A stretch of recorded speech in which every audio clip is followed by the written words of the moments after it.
Tu as cessé de tendre la main. Ils ont cessé de tendre la main. Et maintenant, ce silence te dévore parce que tu te demandes s'ils ont seulement remarqué ton absence, s'ils s'en soucient ou si, au fond, c'est exactement ce qu'ils voulaient depuis le début. Voici ce que personne ne te dit à propos de ce moment précis où toi et ton partenaire évitant tombaient dans un silence total. La situation ne se termine pas. Elle commence. Elle déclenche un processus émotionnel profond et révélateur qui met à nu la vérité cachée sous tout le reste. À la fin de cette vidéo, tu comprendras ce qui se passe réellement dans leur tête pendant ce silence, pourquoi il les affecte différemment avec le temps, et surtout comment ce silence devient soit l'élément qui les réveille, soit la confirmation qu'il n'allait jamais réellement se présenter. Car ce qui se passe ensuite ne dépend pas de qui contacte qui en premier. Cela dépend de qui grandit.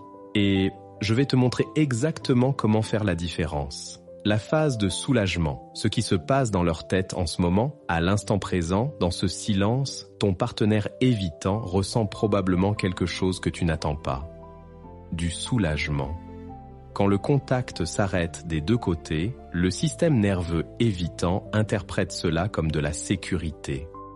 Toute la pression qu'il ressentait, l'obligation de répondre, d'être émotionnellement présent, disparaît soudainement. Les études sur la théorie de l'attachement montrent que les profils évitants utilisent ce que les psychologues appellent une stratégie de désactivation. Lorsque la relation devient trop proche ou trop exigeante, leur système nerveux envoie des signaux similaires à ceux du danger. Ainsi, lorsque tu cesses de les contacter, leur cerveau peut enfin expirer. Mais voici ce qui rend cette situation différente des précédentes.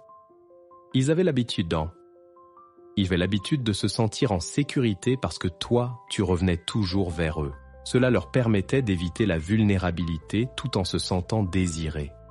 Ils avaient le contrôle. Ils savaient que tu serais là. Mais quand toi aussi tu arrêtes de les contacter, ce sentiment de contrôle commence à se fissurer. Et c'est là que le silence cesse d'être confortable pour eux, car le soulagement ne dure jamais éternellement. Ce qui arrive ensuite, ils ne s'y attendaient pas.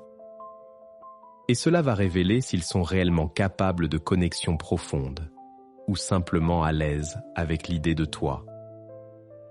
Quand le soulagement se transforme en peur, avec le temps, ce soulagement se transforme en autre chose. D'abord la curiosité, puis la confusion, et finalement la peur. Ils commencent à se demander pourquoi tu ne poursuis plus. Le silence qui ressemblait autrefois à de la liberté commence à ressembler à de l'abandon. Leur esprit se met à poser des questions qu'ils n'avaient jamais eu besoin de se poser auparavant. Est-ce qu'ils sont vraiment passés à autre chose? Pourquoi ne se battent-ils plus pour nous?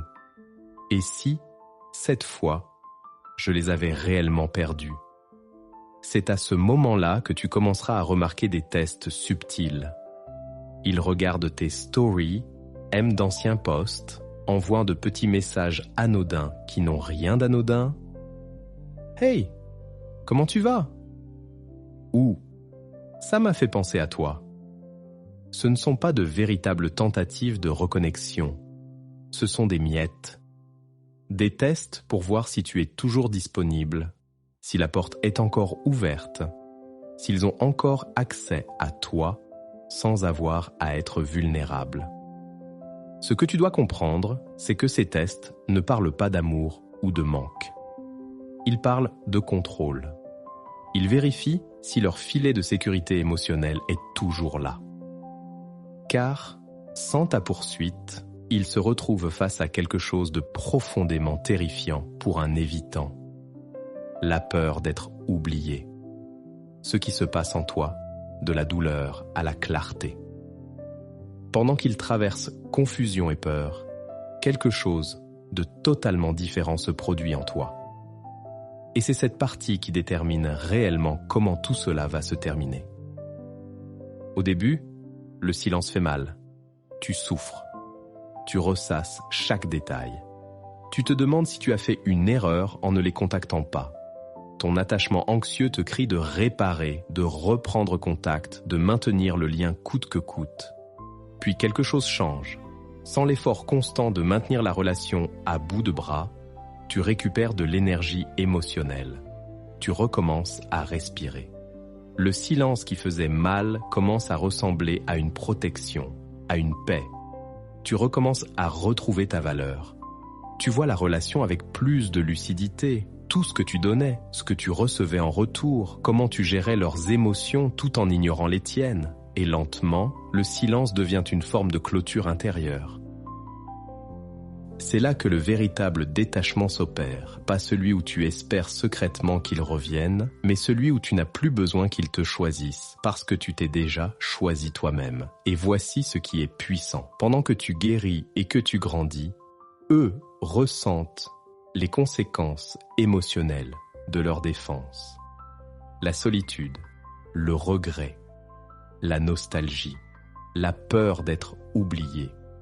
Ils peuvent rejouer des souvenirs, ressentir un manque silencieux, mais se sentent trop protégés pour tendre la main, car contacter signifierait admettre qu'ils ont besoin de toi. Et pour un évitant, cela ressemble à une perte de soi. Le moment de vérité, quand ils reviennent, avec le temps, beaucoup d'évitants reviennent. Un message bref, un commentaire anodin, une réapparition discrète. Non pas pour reconstruire, mais pour vérifier si la porte est toujours ouverte. Ils testent si tu es encore la même personne qui les poursuivait autrefois. Mais cette fois, quelque chose est différent. Tu n'es plus prisonnier de leur schéma. Leur distance ne te semble plus mystérieuse. Elle te paraît prévisible. Tu la reconnais pour ce qu'elle est. Un mécanisme de défense. Une peur de l'intimité déguisée en indépendance. Et c'est ici que tu dois faire un choix. Non pas basé sur l'espoir, le potentiel ou la personne qu'il pourrait devenir, mais sur celle qu'il te montre être maintenant. Un évitant qui a fait un vrai travail intérieur revient avec de la responsabilité. Il reconnaît la distance, exprime ce qu'il a compris, ce qu'il ressent.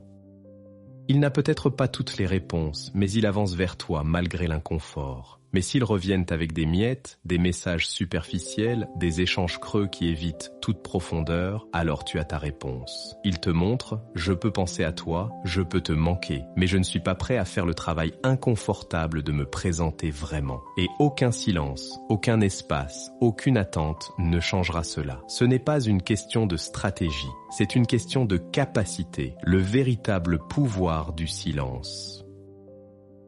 Ton véritable pouvoir apparaît lorsque tu arrêtes de tendre la main, non pas pour les manipuler, mais parce que tu as guéri.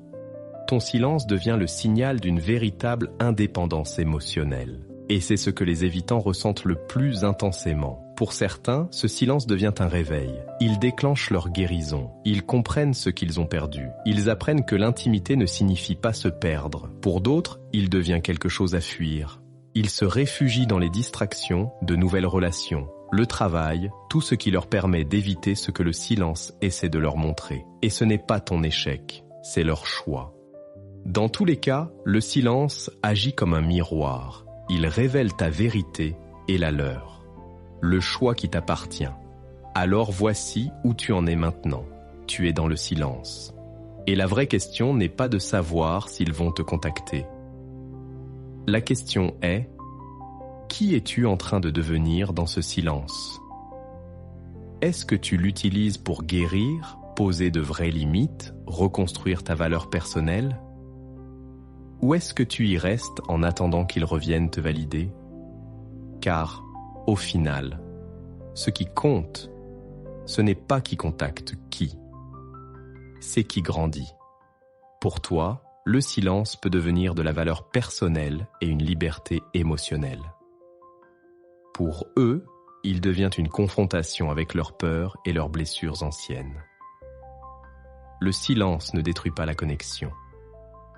Il révèle simplement si elle était assez solide, sans poursuite.